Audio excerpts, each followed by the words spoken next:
రెగ్యులర్గా మనం జాతరలు మన స్కూల్ ఫంక్షన్స్ అవి జరుగుతున్నప్పుడు వాడుతుంటారు సార్. సో దీన్ని మనం పిల్లలకు ఒక సౌండ్ ఎక్స్ప్లెయిన్ చేయడానికి వాడచ్చు, సౌండ్ ఒక టాపిక్ను, రైట్. సో యాక్చువల్గా ఇందులో ఏముంటుంది సార్ అంటే ఒక డయాఫ్రామ్ ఉంటుంది.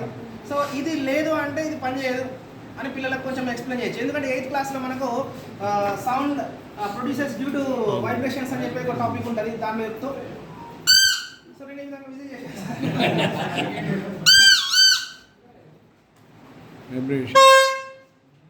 డిఫరెన్స్ ఎందుకు వచ్చింది పిల్లలు అడగాలి.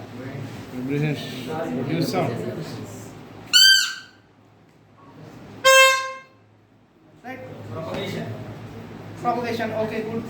Multiple reflection of sound. 9th క్లాస్లో మనకు ఒక టాపిక్ ఉంటుంది sir, multiple reflection of light.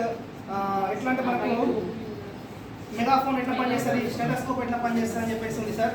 So దీనికోసం నేను ఏం చేస్తాను అంటే పిల్లలకు మనం రెగ్యులర్గా స్కూల్లో ఏమైనా కల్చరల్ యాక్టివిటీస్ ఉన్నప్పుడు బ్లూటూత్ అని అనుకుంటారు పిల్లలు. సో ఈ ఒక్క పైప్ను ఉపయోగించి మనం బ్లూటూత్ అవసరం లేకుండా వేయొచ్చు అనమాట. సో జస్ట్ మనం డిఫరెన్స్ చూపిస్తాం సార్.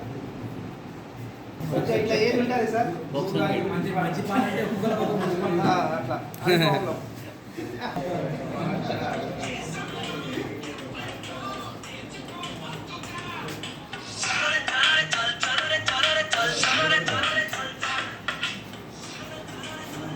ఎన్ని డిఫరెన్స్ సార్? స్పీకర్ అన్నట్టుగా చిన్న ఐటమ్ సార్, మనం రెగ్యులర్గా చూస్తుంటాం టీచింగ్ ఎయిడ్, మనం అట్లా వాడుకోవచ్చు. సో మన దగ్గర ఇది లేదు, పిల్లలకు లెసన్ చెప్పాలి. ఒక పేపర్ తీసుకోండి, కోన్ షేప్లో ఉంటాయండి, ఇక్కడ పెట్టేసేయండి, అట్లా కూడా ఈజీగా వస్తుంది సార్.